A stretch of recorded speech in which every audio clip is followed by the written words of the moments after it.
annual Tennessee Association of Craft Artists Fall Craft Fair at Sentential Park is a place to find a variety of talented artists, but you may not know that for some, it's also the place to find a little love. And that's what happened a few years ago when two of the artists met at the fair, fell in love, got married, and the rest, as they say, is history. It's been a happy and creative partnership ever since, and Nancy and Russ Jacobson join us now to show us some of their creative talents. And was it love of craft at first sight or love of him at first sight? You know, I want to hear Russ tell it. It gets better every time. Okay, Russ, your turn. Nancy and I had met at a small crafts fair 4 or 5 years before that, and neither of us were free to pursue one another. Yeah. And we met 4 years ago at the spring fair again, and Nancy cooked me dinner, and that was that. And there you go. Does it keep getting better? Yes, it does. Yes, it does. I have to give Russ a lot of credit because, like a lot of artists in a lot of different disciplines, I was having to do other kinds of things to support myself and my family over the years.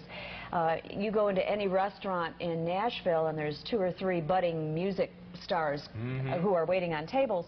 And I worked for museums and I was a public school art teacher, but Russ gave me the courage to go for it with my artwork. That is great. Has been wonderfully supportive ever since. And no doubt, this is just incredible artwork. Ladies first, Russ, okay? Is it okay? Please.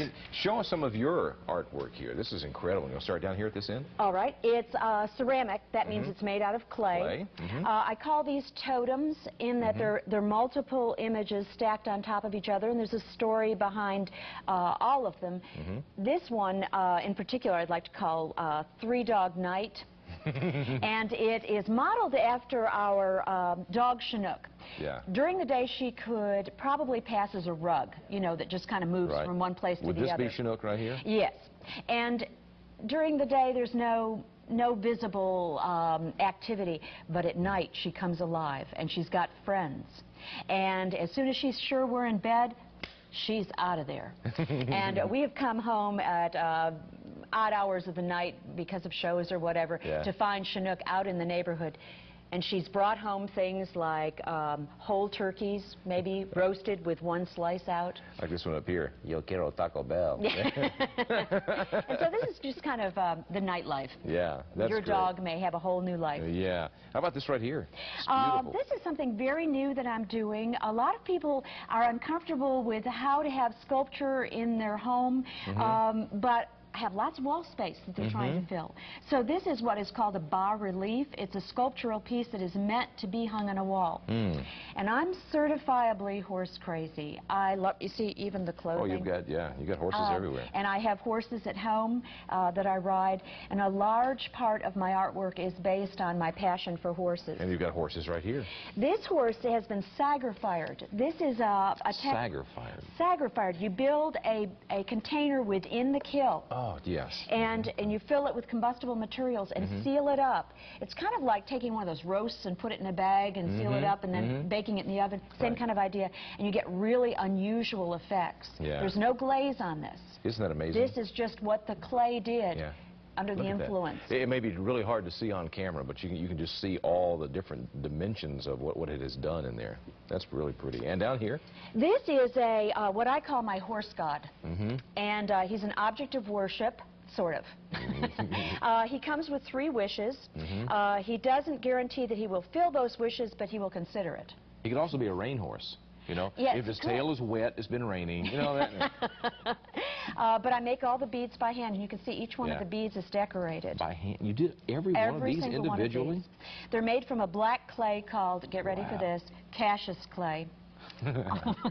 Those of us in older generation know what that's about. I mean, look at the work, the intricate work on each one of those beads. That is incredible. The way this started was about 5 or 6 years ago. I had to have back surgery. I had to have a spinal fusion from my neck to my waist.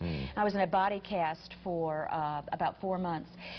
And it was very painful, and the doctor was concerned about my mental state. So he said, Nancy, I want you to get into your studio as much as you can. So you started etching on your cast? No, actually, all I could take was about 15 minutes at a time because of the pain and the medications. So I made beads. Yeah. Piles and piles of them. They look great. And when I could finally sculpt again, I made my horse god. Wonderful. With the beads. Nancy, this is great. This is wonderful, wonderful work. Russ, wish we had time for you, but we're at no, I'm just kidding. Let me get over here. So see, now I know why she fell in love with you. She loves horses, and you make them. Well, I have a lot of fun, and Nancy spurs me on to do better work. She's my muse. Now, see, if you've been a viewer of Talk of the Town for any time at all, you've seen me down at the craft fair, and you've seen me run into Russ down there before, and you've seen me do this on his horses before. He doesn't mind because he makes them very sturdy, and they will hold up. They'll hold up over 200 and something. Wait, what are you doing? Okay, here we go. A horse is a horse, of course, of course. Isn't that incredible? These are... Unless it's a moose. Exactly. Old Bullwinkle here. Tell us about these. How did you get into doing this work? A friend of mine approached me one day and said, could you make me a rocking horse? And I said, well, why would you want to pay me to learn how to make rocking horses? There must be somebody out there doing it. Had you already been in woodworking already? Yeah, I have been woodworking for 20 years. And he pulled a $100 bill out and said, would this get you started? And I said, yeah, I'll work on it right away. And I made that first horse, and I knew what I would do the rest of my life. Yeah. If I pulled a $100 bill out, could I take this home? Yes, you could. For $100? That's a wonderful deposit. A deposit. Yeah, that's what I thought. It's my favorite deposit. That's what I was getting at. What about these down here? The story of the tortoise and the hare is an old story. I wrote it many years ago. Sure you did. It came about recently. I have done the bunny for years, and some folks said, could you stick a turtle on this bunny rocker somewhere? And I said, well, that doesn't sound right, but I came up with this, and I think it's the most fun thing I've done in years. Yeah, that's great. You got the tortoise down there on the bottom. Have we seen the tortoise down on the bottom of it yet? It's right down there. You see the hare is actually right. It will get down there. Here we go. There it is. They're moving about as slow as that tortoise was. Anyway. And then you got the dog over there. I got to know, are you guys cooperating on anything, doing any kind of work together, or do you have plans to do that? Well, Russ made the frames for these bas-reliefs for me, and he's one of my best critics, actually. Yeah. He'll come through my studio and... well, getting beyond that, one of the things he does for me the best is he makes me the funkiest gadgets. Hey, what are husbands for, huh? Nancy and I will get together and collaborate on something one of these days. Nancy and I are very good muses for one another.